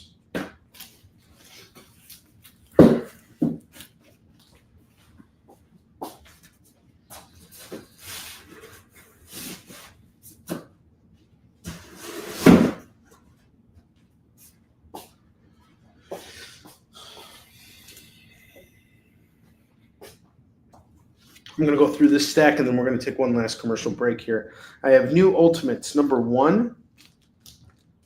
And again, like Fabrice said, we had a fold-in cover here, gatefold folder, or cover, gatefolded cover. Number 1, number 2, and number 3, that's going to go for $6. Ultimate Doom, number 1 is $2. Metamorpho, number 2 is $2. Ultimates 2, number 1 is $2.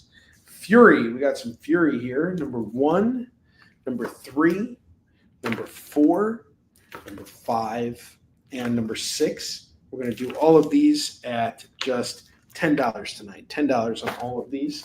And this is actually a really great series. It's satire. Yes, it's machismo, but like that's the point. It's actually really funny. I really enjoyed this. I had it in my personal collection. I remember when these books came out because this was right around the time that Marvel started their Max line, and it was extreme and it was cool. They were experimenting a lot, and they gave Garth Ennis a lot of freedom with the character.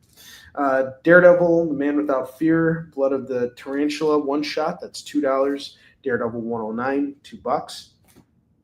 I have pretty much all of Kevin Smith's Green Arrow here. We have, starting with issue 4, number 5, all the way up to 15, 6, 7, 8, 9, 10, 11, 12, 13, 14, and 15.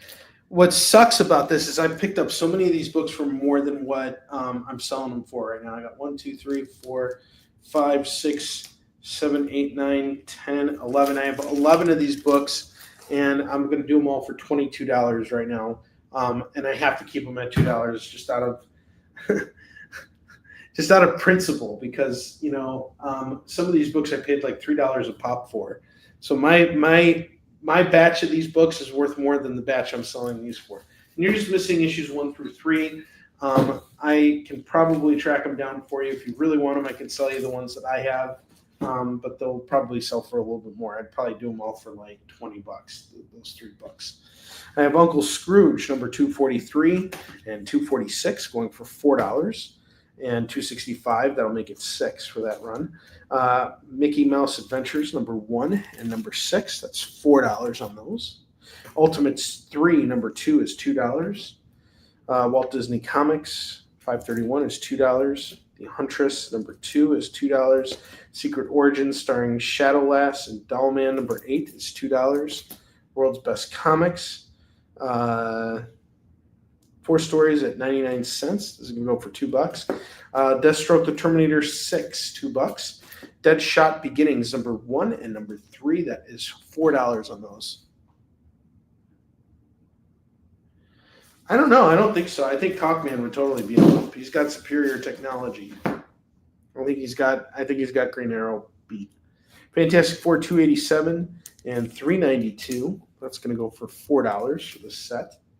I have Saga of the Submariners is a great run here by Rich Buckler and Roy Thomas. We got number 1, number 2, number 3, number 6, number 10, and number 11. And this is going to go for $12. $12 on this. Walt Disney's Donald Duck, number 248, and number 254. That's going to go for $4. Since YouTube doesn't like what I'm trying to type in here, I was asking Chris, beat up or outshoot? Like that's what I want to know. Wait, what were you going to say? I was trying to ask Chris, does he mean beat up or outshoot? Oh, outshoot. Yeah, because, you know, two of the best archers in all of comics. I think Green Arrow has the upper hand on fighting skills, but I think Hawkeye might have a little bit up on him on the archery skills. Here's a question for you. Whose comics sell faster, Flash books or Green Arrow? Apparently Flash. Yeah, apparently Flash now. Look at that. Who would have ever thought we'd see the day?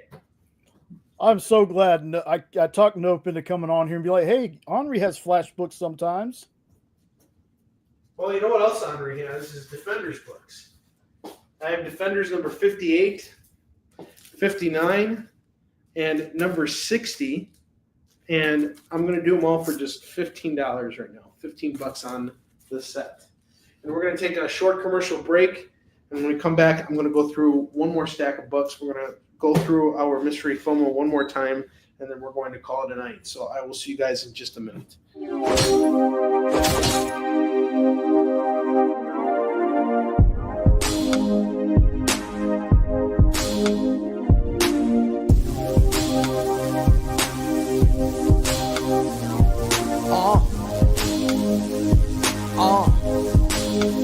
The limit is the sky with no glass ceiling. But if the shoe fits, feel free to walk up in it. You can catch me in the sky with no flight attendants, or either in the coupe, but the roof is not attended. I don't look back, I don't look back, I don't look back, I don't look back. I just go forward, I just go forward, I just go forward, I just go forward. I don't hear that, I don't hear that, I don't hear that, I don't hear that. I just ignore it, I just ignore it, I just ignore it, I just ignore it. Rap hitting, I button up Benjamin. I'm not like them, my cloth was cut different. For those that are listening, please know that I never backpedal, nah, never that. I don't look back, I don't look back, I don't look back, I don't look back. I just go forward, I just go forward, I just go forward, I just go forward. I don't hear that, I don't hear that, I don't hear that, I don't hear that. I just ignore it, I just ignore it, I just ignore it, I just ignore it. I don't look back, I don't look back, I don't look back, I don't look back.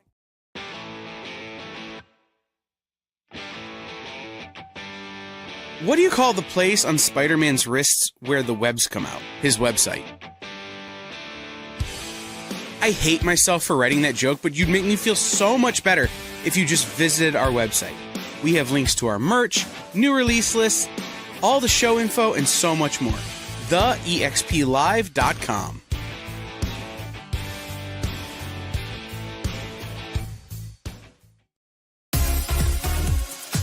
Did you know that Arthur, King of the Britons, in Monty Python and the Holy Grail was played by a famous Graham? Check out another famous Graham by following our Instagram.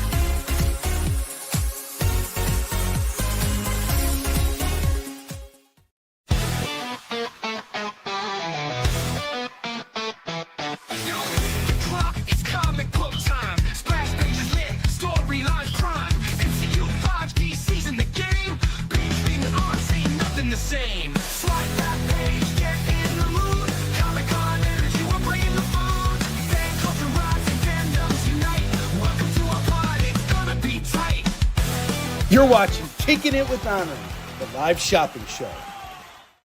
All right, guys.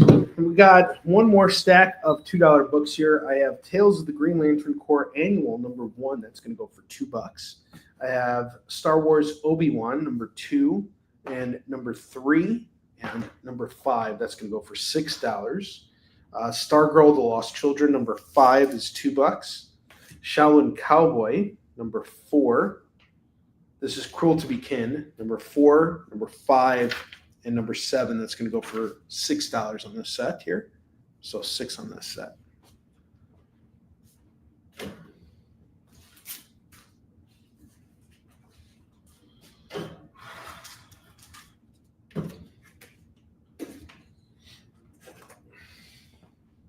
The Drawing of the Three, number 1. This is a Dark Tower crossover. That's going to go for $2 for issue 1. A Twisted Season, Black Orchard, number 19. And number 22, that's going to go for $4. Stars and Stripe, number 3, number 5, and number 6. That's going to go for $6.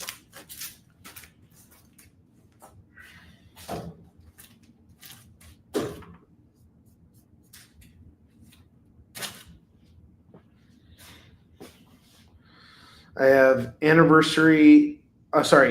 Green Lantern number 200. This is the anniversary issue. It's going to go for $2. Marvel Action Classics Spider-Man 2-in-1 number 4 is $2. Lasher number 1 is $2. Nonstop Spider-Man number 4 is $2. Daredevil Road to Devil's Reign. Got a Halloween comics extravaganza. $2 on this. Ant-Man number 2, $2. Marvel Voices Heritage number 1 is $2. Batman Catwoman, The Gotham War Scorched Earth, number 1 is $2. Ghost Rider number 6 is $2. Batman Beyond Neo Gothic number 2 is $2. Star Wars The High Republic Adventures, The Calm Before the Storm, number 6 is $2.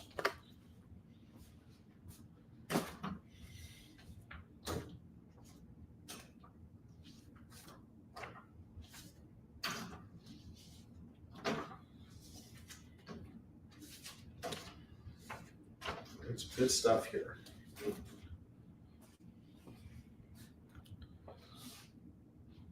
Jimmy Olsen versus Foggy Nelson. I don't know. I think Jimmy Olsen's got him. Foggy. Sorry. Fantastic Four, Marvel Action Hour number 4, $2. Punisher 2099, number 18. Punisher 2099 or Ravage 2099? Number 19 or 20? There's a pairing for you guys. There's a face-off. $6.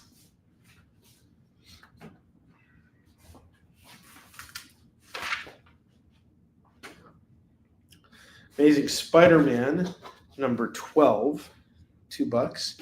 I have Wolverine, number 45, 46, 47. That's going to go for $6. Batman, Last Night Standing, number 1 is $2.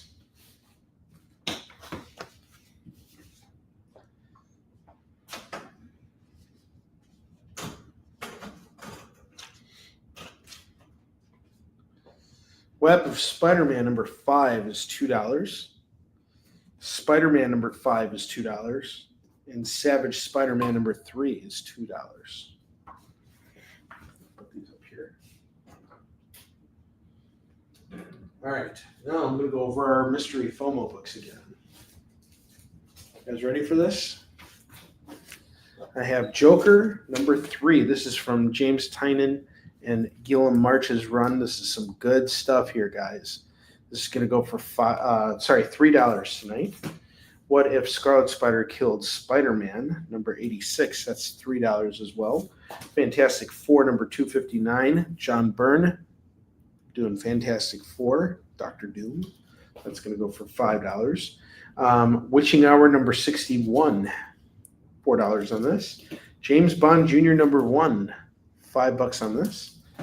2099 Unlimited number 1. First appearance of Hulk 2099. $5. I guess we'll put these books up here. Why not?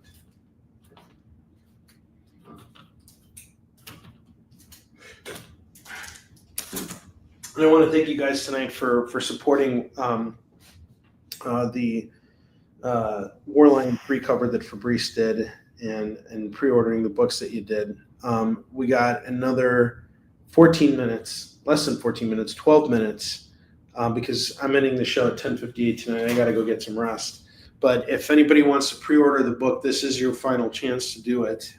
It's a really small window here. because the books are going off to press tomorrow morning. And I'm literally printing up only, I'll probably do about 55 at this point. So just letting you guys know, this is all we're doing with them. So 55 copies of War Lion 3, the Noir edition. The other 50 copies are coming with me to AwesomeCon, where I'll be selling them throughout the course of the weekend with Fabrice. And his wife Crystal's going to be there too. And if you back his campaign on Shakespeare vampires right now, you can also get your copy of War Lion 3 signed by Fabrice. I really like this cover he did for us. It's great. It's got a good feel to it. I think he did good work here. I have the Ren and Stimpy Show number 13. That's going to go for $5. Joker 80th Anniversary 100-page spectacular. It's going to go for $5. Harley Quinn 20 is $5. We got a Derek Chu variant there. Silk number 1, $5 on this. Amazing Spider-Man number 13, Legacy number 907. We got a tribute cover to Web of Spider-Man 32. It's going to go for $5. Deadpool number 1. Got a cool variant here. That's going to go for $5. Miss Marvel 7, that's going to go for $5. Defenders number 47, that's going to go for $5. A-Team number 3, that's $5. Carnage number 1, we got a variant here by Ron Lim, that's going to go for $5. Marvel Team Up, we got Spider-Man and Moon Knight teaming up, 144, that's $5. Kiss and Vampirella number 4, that's $5. Lone Wolf and Cub, we got issues 17 and 25. I'm doing them both for $3 a pop. That's $6 on the pair. Just so you guys know. Got some good books up here tonight. I get it, a lot of you guys blew your load buying all the War Lion stuff, but if you guys want to build your piles, that's okay too. You can do that. Blew your wad, not your load, your wad. Oh boy. All the innuendo tonight. Red Sonja Tarzan number 1, $5. Sorry, $4. $4 on this. Incredible Hulk 393 is $5. World's Finest 187 is $4. Daredevil 218 is $4. Shang-Chi number 40 is $4. Shogun Warriors number 20 is $4. Luke Cage Power Man number 42 is $4. Iron Man and Hellcat Annual number 1 is $5. Thanos Death Notes number 1 is $5. Black Panther number 1, Legacy number 173 is $5.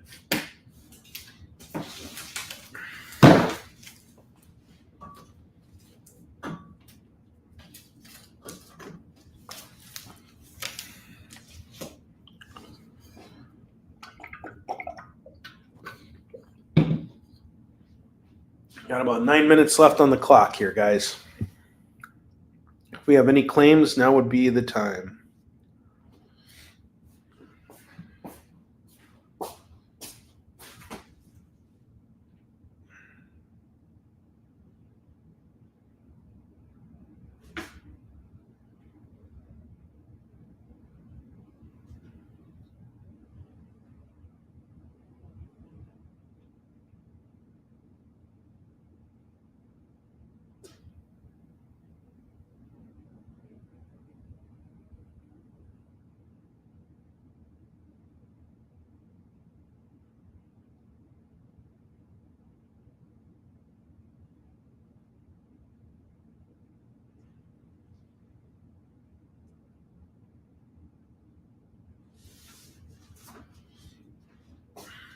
Submit your claims or forever hold your peace.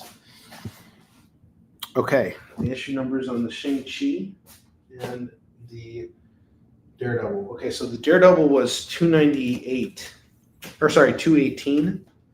That's 4, and Master of Kung Fu number 40. These are going to go for 4 apiece. 4 apiece. Let me know if you're interested in those.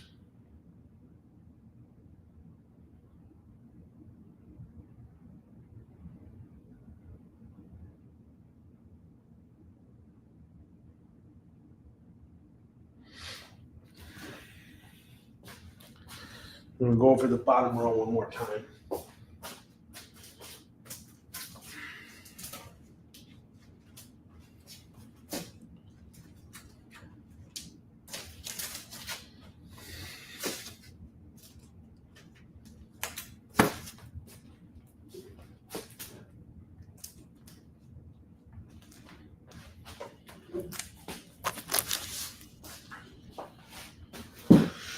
All right.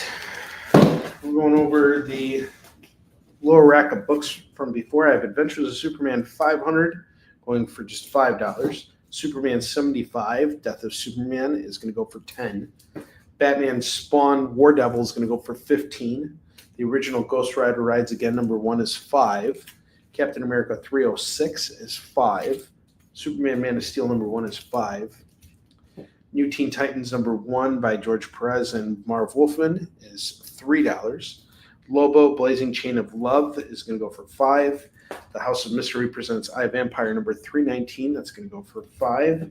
Ghost Rider #1 is $5. Doctor Strange #1 by Jason Aaron and Chris Bacallo. First appearance is Zelma Stanton, $10 on this. Captain America 425 is going to go for $5. Got a foil embossed cover here. Sergeant Rock #380, that's going to go for $5. And Dark Knight's Metal #1 is going to go for $3.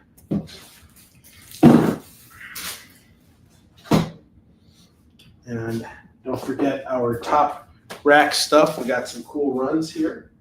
I have showcasing for the first time tonight Venom from Legends of the Dark Knight. This is a 5-part run and one of my favorite Legends runs.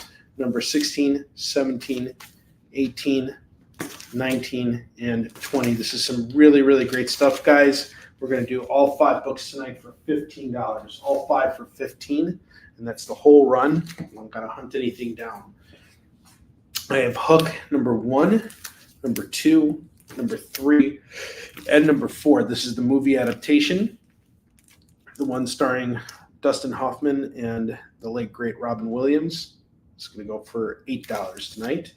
And then I have Defenders #58, #59, and #60.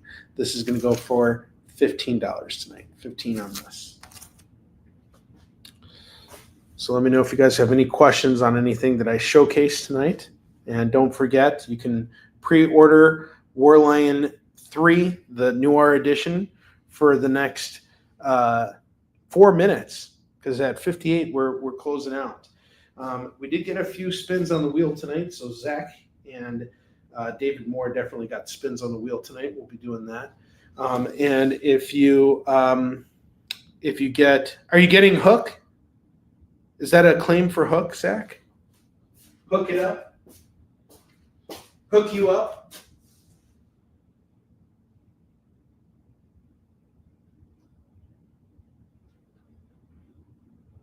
Hook you up with great deals on Hook. You know, I just got to tell you, it was funny earlier when you called him the dude, because he honestly looks like the dude. Well, yeah, that was the whole idea. Okay, I didn't know if I ever said that to you before. No, you did. You just told me. Yeah. Well, there you go. Zach made the final claim. All right, guys, we are at the end of our show here, and I'm at the end of my lifeline here. So I think it's time for us to do the spin of the wheel of Skidbark. So let's spin the wheel. It's time to spin the wheel of Skidbark.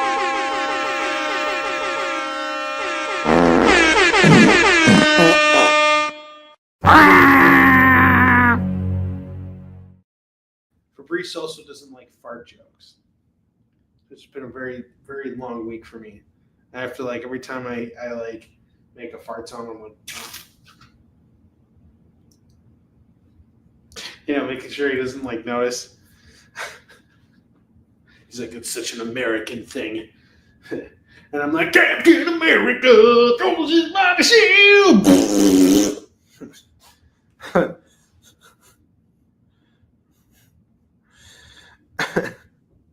You know what else is huge, Chris Nash?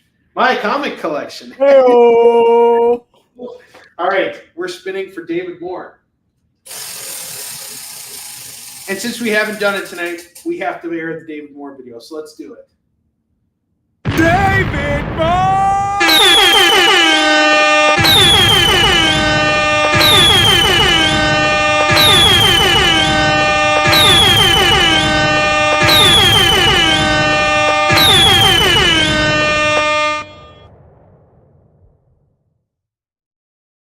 Dave Moore got a free DC book, and he gets Batman Beyond Neo-Gothic #2. That movie was huge, and so is my mama. I think my mama would appreciate that. My mom wouldn't like you making fun of her like that, Chris. You shut up. All right, Zach, I'm spinning for you. Zach also gets a free DC book, and I unfortunately don't have any Flash books because he claimed them all. But I do have Batman, Catwoman, the Gotham War Scorched Earth. That's going to be Zach's. All right, my friends. So we got a minute to go here. I just want to thank everybody for being here tonight. Like I mentioned earlier, there are a lot of things happening behind the scenes that you guys don't see right now. And I just want to let you know how much it means to both me and Fabrice that you guys were here tonight to support us as we brought forth this new cover for Warline. We had some good pre-orders tonight. I really appreciate it. If anybody's interested, you can just message me within the next, I'm going to place the order in the morning, so just let me know. And I'm going to order a little bit more. So if you want to add yourself to the pre-order list for the newer edition of Warline 3, you're more than welcome to do so. And of course, I would appreciate your business on that front. I will see you guys next week on The Experience, and make sure to back Fabrice's campaign. If you back his campaign, then he will sign your copy of Warline 3. So thank you guys very much. You guys are fantastic. After this weekend, I'll be halfway through officially over the hump for everything, all my travels. So I'm looking forward to being done with that. But until then, I will see you guys later, and have a great rest of your week. Jay, thank you again. You've been a great producer as always, and I will see you guys all next week. Take care. Have a good night. Join the party. Head over to our link tree to find all the links for everywhere The Experience is all the time.